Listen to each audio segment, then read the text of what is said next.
Men often lose their focus in their attempt to accomplish lofty goals. The obstacles mount up and the ambition begins to fade. Instead of locking in on inspiration as a reason to continue, they lock in on obstacles as a reason to stop, only to get comfortable again until they're ready to try again, and the cycle continues. In this episode, you're going to hear how James Benefico, founder of Organic Muscle, used his mom's cancer diagnosis and hearing that she had 6 months to live as inspiration to start a organic supplement company and go up against the competition, which is the chemical-laden supplement industry. In addition, James opens up about his obsessive personality, almost dying after taking a chemical constructed pre-workout, and his best friend's death that wrecked his life for a short amount of time. Through all the obstacles, James has pushed forward with the Organic Muscle mission of providing the cleanest, most beneficial supplements on earth. It ain't easy, but he's doing it. Enjoy this episode with James Benefico of Organic Muscle. All right, y'all. Welcome to another episode of the Committed Man Podcast. I'm excited today. I'm here with my man, James Benefico. James, how you feeling, man? Feeling great. It's so good to be here. Thank you, Donovan. I love the matching hats representing. Yeah, we right today. We did not script this for sure. We did not. Promise. Yeah. Well, we're gonna, speaking of the hat, Organic Muscle, we're gonna talk more about that because the reason I'm wearing this hat because I really believe in Organic Muscle, and it's a labor of your love. So we'll get to that in a little bit. But cool. Let's start by, man, I'm interested. I'm gonna give a little bit of back history. Like, you and I met a few months ago at the Empowered Brotherhood. Yep. You came there as, you were sharing some of your supplements there at one of the workouts, and you and I kind of connected around some personal growth stuff that we started talking about. And I'll start talking about, the no alcohol, no caffeine, and you talked a little bit about your journey of that on that. So since then, I feel like we've hit it off nice. We've had a few events that we've seen each other at, and I came out and supported your last event out at the what was it? That was Swift. Yeah, the Swift event. Yes. Yeah. So I knew I wanted to get you on the podcast and have people hear about the story of Organic Muscle, but more so learn about you as a man, right? Because there's a lot of commitment you've had to apply in your life. And so I want to learn more about that also, selfishly. So that's why I have you here. So let's start, man. So tell me a little bit about, like, growing up, like what kind of things had your interest as you were growing up as a kid through your, like, elementary and teenage years? So I was very obsessive about things growing up. I had quite a few different phases where I would be totally obsessed about a random different topic. But that's, to this day, it's kind of how I am. When I get into something, I get really into it. And I think that's a good way to learn. But, like, I had a phase where I was obsessed with octopi or octopuses. There was a phase about history. There was a phase where I remembered all the presidents, and I could name all the presidents and the vice presidents. So I was just like, and then I wanted to be a rapper, and I was obsessed with that. So lots of phases, but gradually I found my purpose later in life, which was nutrition, fitness, personal development, which is kind of a never-ending rabbit hole to go down. So. For sure. What do you think brought on that kind of obsessive nature? And I don't even think of it as a negative at all, but what do you think brought that on? Can you remember the first time you felt like, man, I'm really into this thing? That's a great question. I can't pinpoint an original experience, but I think it's just in my nature. And I know some other people who are similar that when they do something, they do it all the way. Like when they're interested in a topic, they read or learn everything they can about it. So now the interesting thing is some people, they're interested in things that aren't necessarily productive. So it's really good to have an alignment of something you're passionate about and something that is purposeful.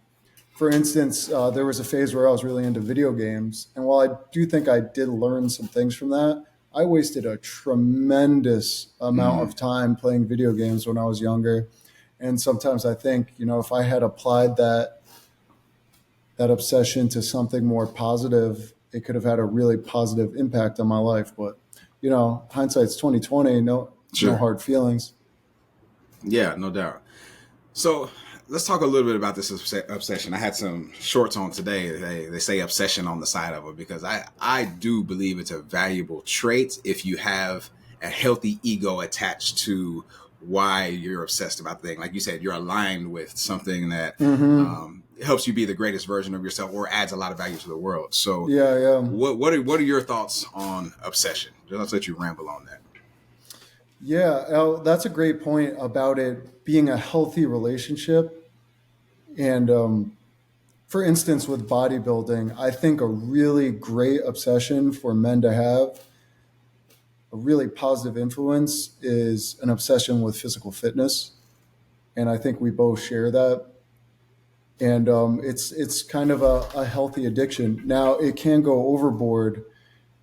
You'll see in bodybuilding, some of these sports where it goes from obsession to narcissism, and where also people will adopt unhealthy habits in order to fuel a kind of narcissistic view of their body, and it becomes very shallow. But for me, fitness is, I would say, a healthy mindset around fitness would be making the most of this vessel that we find ourselves in, making it the healthiest, the most aesthetic. For me, I believe in God, whatever you want to call it, the universe, but we've been given this gift of life, and it's a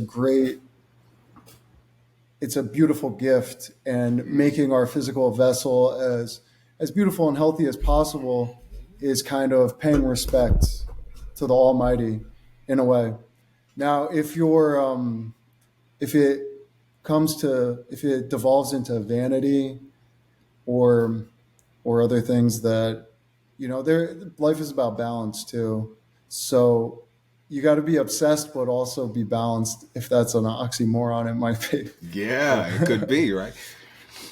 Uh, all right, so you kind of grow through this obsessive nature and you go from topic to topic, thing to thing as you're growing up, and then um, eventually you end up at the point where you're gonna start your own business. But there's a reason you ended up starting your business, and you told me this story, and I don't know if I've heard the whole thing or not, but the part you told me is very fascinating, where your mhm. mom actually went through some challenges Yeah, and ended up going through cancer. So can you share that story about your mom going through cancer, and then what was the defining moment where you were like, all right, something's wrong with this whole industry, and I want to do something about it?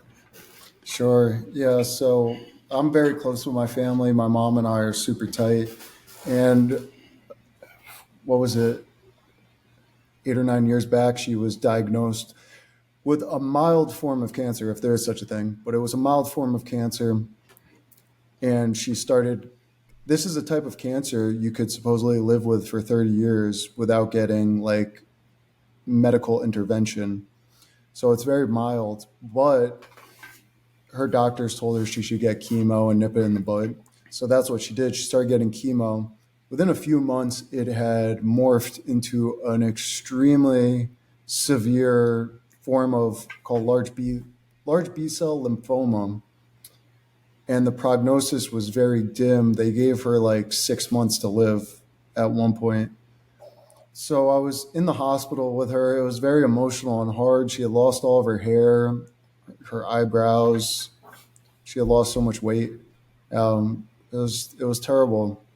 I'm sitting in the hospital with her, and the nurse came in with her dinner, and it was a hot dog and soda and like some crackers.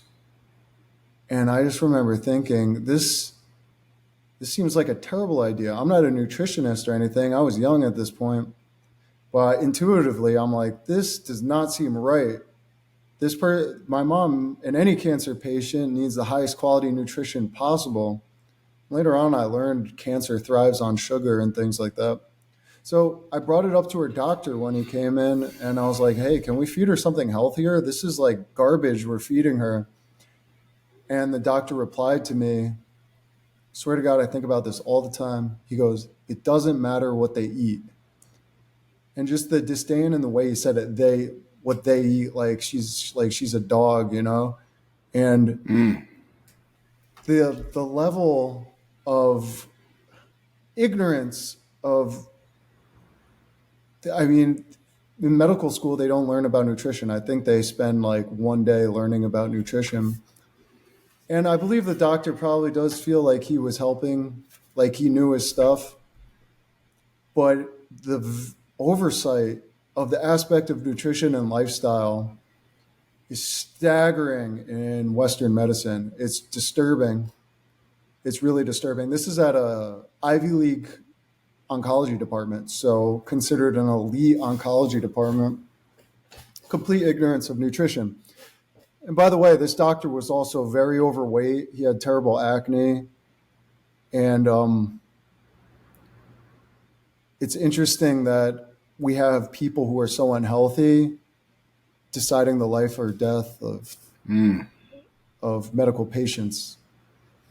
So the the chemo and radiation didn't end up working. So my mom tried an emergency experimental stem cell transplant, and the prognosis for those, like it either saves you or you pass pretty quickly. So like within a few months, I believe 50% of stem cell transplant patients die. Miraculously, my mom survived, and it was a Man. miracle. So Mm. incredibly grateful. She's still here. She has a lot Still of here. issues from it because stem cell Yeah. transplants, you're basically your whole immune system regrows with your donor cells. So all of her cells are from another human being now. Wow. But this can cause a civil war in the body between the older remnants, the older uh, biology, and the new donor cells. So she has a lot of issues to this day. But that experience totally changed my life when I saw firsthand. I don't know if I want to say the corruption, but the ignorance in the medical industry. Man, that is such a powerful story, and for you to share it from that firsthand perspective, that insight.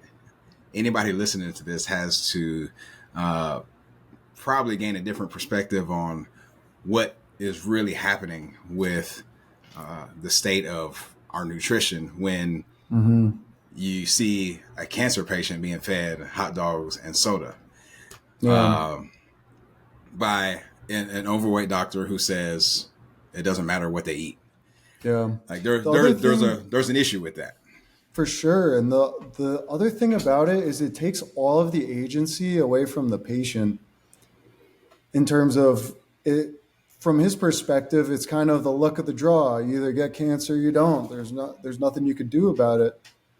But from my perspective, after studying this in depth, you very much in control. If you could live a clean lifestyle, eat healthy, move, get sunlight, do a lot of these things, and avoid a lot of the toxins that are in the water and the food supply, environmental toxins, you have a ton of agency over whether you get sick. I think you could completely avoid it even if you have a genetic predisposition for it. Sure. So they're taking the agency away from, yeah, I mean, the government guidance on nutrition, it takes the agency away from us in controlling our health destiny. This is really powerful. So, all right. So that moment did something to you, and that Mm-hmm. internally there was something that changed, and you said, I have to do something about this." And so, what was it like? What did you know you needed to do? Well, the first step, I was overweight at this time. I grew up eating like Italians in the Northeast. We love to eat. We're eating pizza and sandwiches, and like we would. It was considered a badge of honor to they called me the gavone, which means like it means someone who is kind of a slob because they eat so much. And I Mm, thought I wore it as a badge of honor when I was younger. But I was mm, overweight. I was drinking a lot in college. Had gynecomastia, which is man boobs, you mm. know. Yeah. So I had my own battle with nutrition, and it was eye opening what happened with my mom because it made me really look in the mirror about my own health. So that started the journey. I started getting in the gym more, watching what I was eating. And during that process, I started taking pre workout supplements. And I'm sure many of So you can relate. Pre workouts can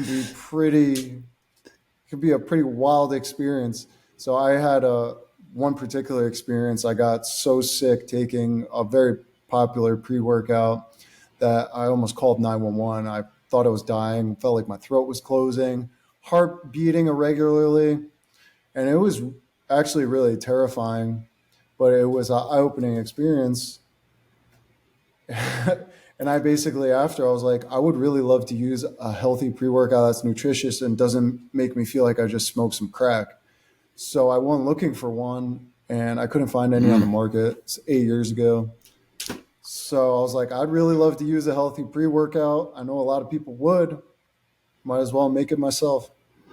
make it yourself. So that started the journey, and this is Yeah. where we lead into organic muscle. And so, was that the first product that you got to work creating? Was the pre workout? Yeah. That was our initial product. And to this day, it's by far our best selling product. And this is the world's first organic, truly Yeah, organic pre workout. we were the first ever to create a certified organic, USDA organic pre-workout. So it was quite the I was like this kid trying to figure out how to do this from scratch with no experience. So quite the personal development exercise. If you want some real personal development, start a business when you have no idea what you're doing. You'll learn some stuff quickly. No doubt. And you know what? I think that's the case for a lot of people who are successful in business now. They can go back and tell you that story. Like, I just had this idea and I'm like, I threw myself into it. I feel like it's sometimes the best way to go because you don't know really what the next step is or what obstacles you're going to face. You're just passionate about, I'm going to make this work somehow. And then you start Baptism bumping by your head against fire. the wall. Yeah. Yeah. Yeah. But if you knew all those steps, if you knew all those things ahead of time, it'd be a reason to say, oh, you know what? I'm not doing that, which, a lot of people do because they know too much. So I think the Yeah. ignorance sometimes is great in the beginning.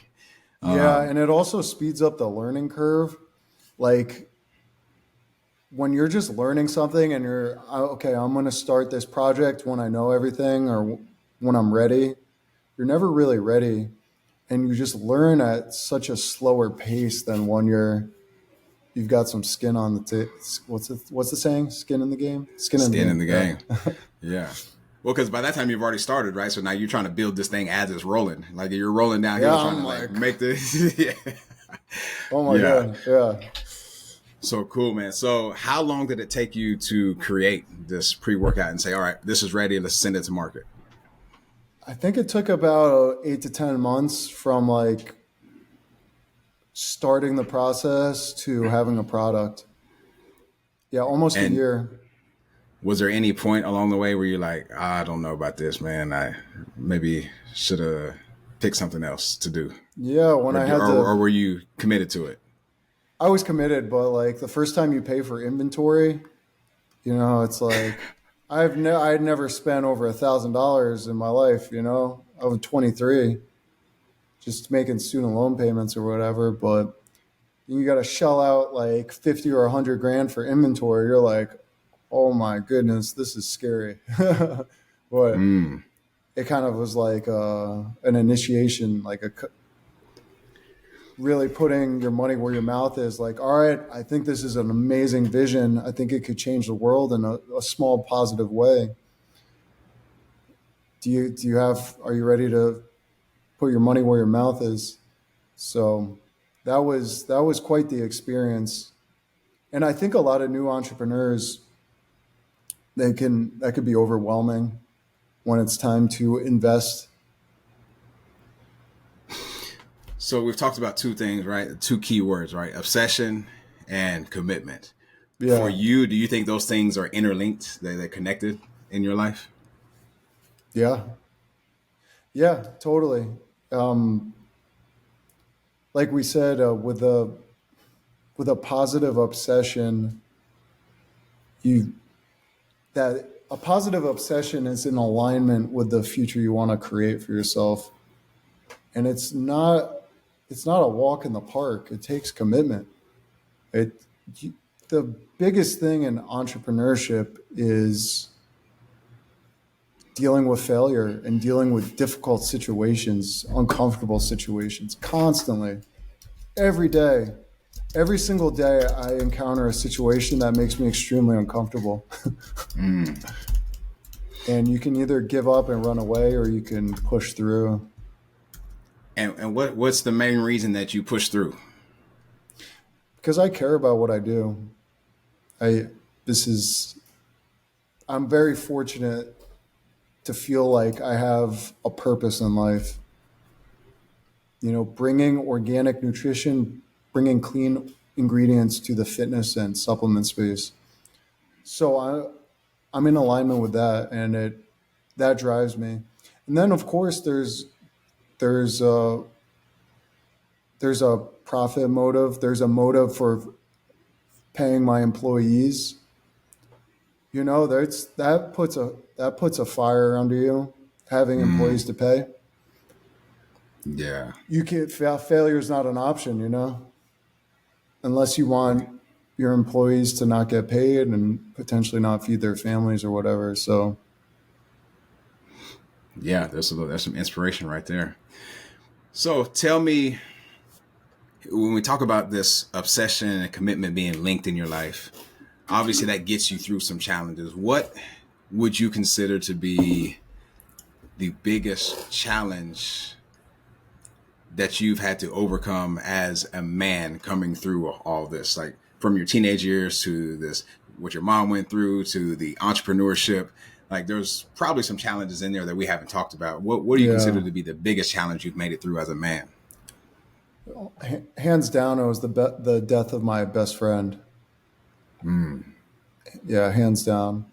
That that destroyed me, and I had to rebuild myself from scratch. But tell you what, you learn a lot about yourself when you deal with grief that close to home, and you also appreciate like love more. You appreciate people more. Like losing someone that close to you, grief in a weird way is one of the most beautiful things in the world because it is like the deepest you'll ever appreciate a relationship you had with someone. It's impossible to appreciate it that much when they're still here. You can appreciate a relationship tremendously, but it's on a whole nother level when someone dies because you go over every memory, every event in depth, and you treasure it. So I learned a lot about grief. I learned a lot about, so through this process as well, I had to manage the business without, my best friend, he was my business partner. We worked together every single day. Every day we were hitting the gym, working. So I was also losing my right hand man. So I had to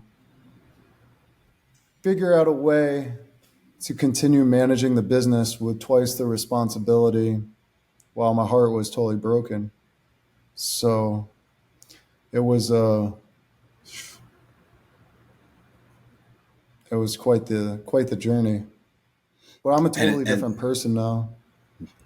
yeah, and I can feel this from you. I know we won't get into the whole story, but you shared with me, and I was like, this is definitely something that would change a man. It either breaks you or you grow from it, and or both. And it sounds like you had both sides, so you got to feel the breakage of it all, and then grew from it tremendously. And I could feel that when you shared the story with me. Now, um, it was fairly recently, right? I'm not going to get into the whole story, but this is how It recent was is this in your life? 1 year and 1 month. 1 year, 1 month. So yeah, Yeah. it's fresh. And how do you feel like you've grown from that as a man just in that short amount of time? Oh, there's a few ways. I'm a much more compassionate, loving guy.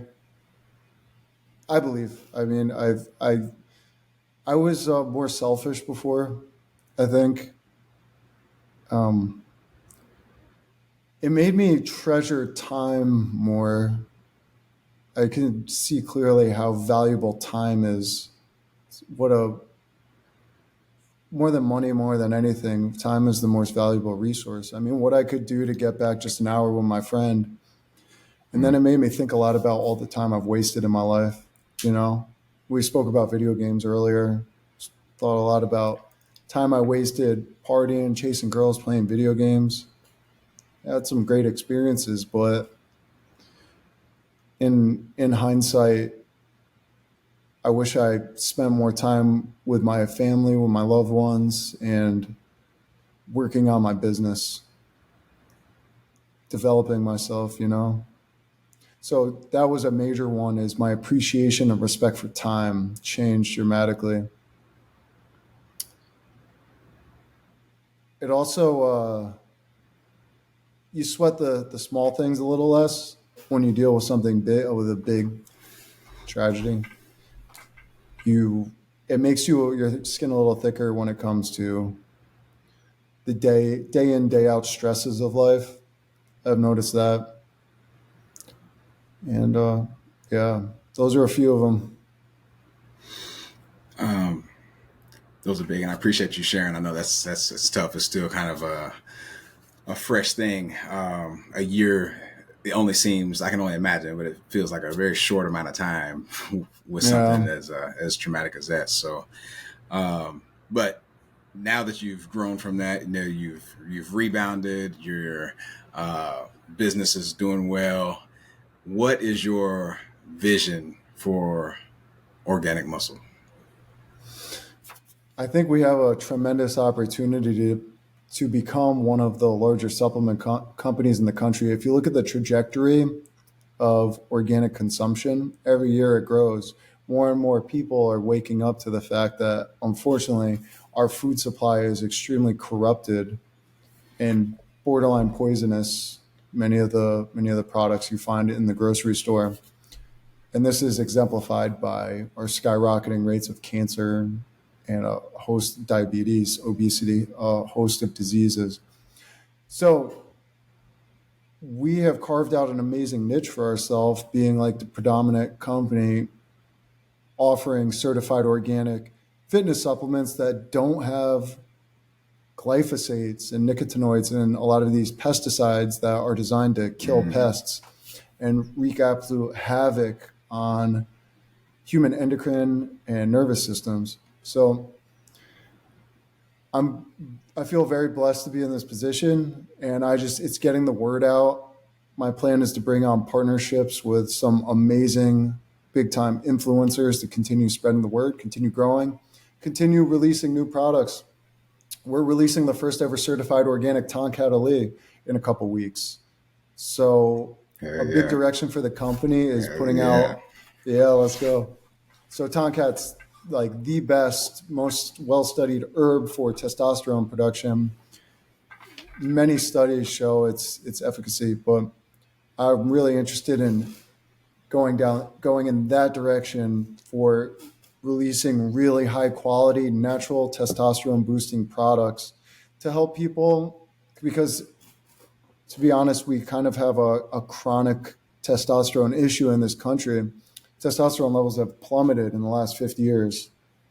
I mean, look at the it's staggering. It's Sir. staggering. And I believe a lot of that has to do with the pesticides. A lot of it has to do with obesity. A lot of it has to do with screen time, lack of nutrition, soil depletion. There's many factors, but with the message we're promoting and the products we're putting out, we can help address the problem. Y'all are doing amazing work, man. Amazing work. Thanks. And why do you feel more companies, especially in the supplement industry, don't lean toward this? Let me find the cleanest products I can give to people who are going to be taking these things. Like, why? It seems like it. Is it a harder way to do things? Does it take more legwork? Why don't more companies do it? It's harder and more expensive. It's way more expensive. I would wager that we pay 10x to produce our pre-workout than what other pre-workouts. Mm. So their margins are insane. Insane margins for most supplements. Ours are like our margins aren't great, I'll be honest with you, but we offer a pretty competitive price, but our stuff is a lot more expensive. and our prices went up quite a bit since COVID with the supply chain disruptions. Sure. So it's harder in many facets, but it's also like people love our stuff. For the right people, it's a beautiful match, and I don't really do it for the money. Like I have messages, my inbox is full of messages of people. I've heard miraculous stories, truly miraculous people who, I don't know if I could say this, is Big Pharma going to come after me if I make some claims about our, I'll just say I've heard miraculous things, miraculous healings. Yeah. I mean, look, anybody listening to this, all you need to do is go follow Organic Muscle online, right? On Instagram, follow Organic Muscle. They're posting great stuff every day, and you'll see other people who are leaving comments, and that'll start to give you your testimonials right there. But I believe that with what you're doing, with the passion that you have behind this work that you're doing, that your story is going to start to be told a lot more. I think this is, you're in the beginning stages, right? And you still have already made a big footprint. So, you won't have to say, you won't have to worry about saying much on a podcast because it's going to be all over the place. And I want to do my part to make sure that that's the case. So thank you, Dean. Thank you. Yeah, for sure. It's been quite the journey. For sure. And so what about in your personal life? Give me some insight there. Like, what do you see? I know you're on a constant personal growth journey. What are the things that interest you outside of Organic Muscle, outside of your work? What has your attention? I love music. I've always been super into music. I grew up playing the saxophone. So in high school, I was captain of the football team and captain of the jazz band. So I was multi-dimensional, I guess you could say. Yeah. And I used to get a lot of crap from the football team and my coaches for being in the band. Borderline, like serious shaming. Of course. And the funny thing is, even though I'm an athletic guy, I was much better at music than football. And I really let the peer pressure get to me, and I regret that because I love music, and I think I could have, if I didn't do this, I would be some kind of musician, I believe. I'm really passionate about it. So I spend a lot of my time listening to music. I love going to see shows and things like that. And then I really like studying personal development, spirituality, things like that. It really helped me get through the passing of my friend, and it's helped me grow a lot through the years. So my personal life, and then, hanging out with my friends, sometimes going to Barton Springs.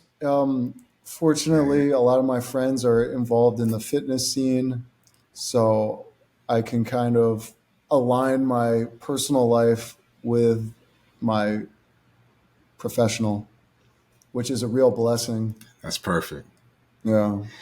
Yeah, for sure. So are you starting to get to the point where you feel like you're going to start playing some music, as like picking that hobby back up, even if it's just something you do for yourself? I would love to. I need to. Yeah. I'm like going ham on Organic Muscle right now, but I honestly think it would be a really great meditative thing to do. I honestly, what the fear I have, being fully transparent, is that I feel like I'm going to suck coming back after all these years, and I don't want to. Perfect. Yeah. Oh, well said. So yeah. So one of the committed man pillars is amazing adventure, right? And part of amazing adventure, one of the components is happy hobbies. And it's remembering these things that we loved to do when we were a kid that we gave up because we got so busy adulting, or they were societied out of us based on like what you said, right? And picking those things back up, just not worrying about how good we are at it or what somebody else might think of it, but because there was something it did for us, that when you bring it back, it gives you this feeling of, man, I've been missing this. And so for me, I'll give you an example. For me, the other day when I put that spoken word piece out online, I remembered, like, I love writing poems and spoken word. I've been doing that stuff since I was a kid. I But there's love it. these long periods of time where I just didn't do it because I'm so busy, like, creating this life, or, taking care of the family, or Yeah, doing whatever's next, which is fine. But happy hobbies are part of the things that fuel us. They create this fulfillment in life. So for I sure. challenge you not to worry about what it's going to sound like. Just play that first note, man, and enjoy it. I just wrote it down on my to-do list. I'm going to start playing. You have my word. Awesome, Thank man. you. Thank Love you for that. the inspiration. For sure, man. For sure. Well, look, I appreciate your time. I feel like we could talk for hours, and I think as life evolves and as organic muscle evolves and as you evolve, I want to get you back on and catch up. But before you go, one thing I want to know is, what does it mean to you to be a committed man? Being a committed man to me means getting clear on your values and your goals and working every day to progress towards those goals and embody those values. It also involves sacrifice. Being a committed man, there's a friend of mine posted recently, said, even more important than your to do list is your to don't list. Mm, So, getting really clear on what's not in alignment and not doing that stuff. And we all make mistakes, but part of being a committed man is getting back on the horse after and getting really clear. So I think a few of those things embody a committed man. love that, man. I appreciate that. And keep doing the amazing work you're doing with Organic Muscle. When times get challenging, just know that you are changing lives. Go back to that inbox and just read those things, because you're really on to something that the industry needs. And it takes a big man with a lot of courage to step in and say, I'm going to do this different than everybody else. Like, we won't have the margins. It's going to cost us a lot more money. We're going to have to talk to a lot more people in order to get these certifications. But I'm willing to do it because what I need isn't out there. So I'm just going to create it. And you're the man in the arena. So I honor you. I appreciate you. I acknowledge you. I see you. And just keep that going, man. Thank you, Donovan. I really, really appreciate that. And thank you for having me on, man. Right back at you, dude. You're an inspiration to me. Seriously. You're a Appreciate great that, man. guy, and like what you're doing is amazing. So keep it up. I appreciate you. Anybody listening to this, make sure you go follow all the links in the description below. But anytime you search Organic Muscle, you're going to find all the best supplements that you can find in this world. And the product line is just getting bigger. So, James, appreciate you. And everybody, Appreciate we'll you see too. you on the next episode.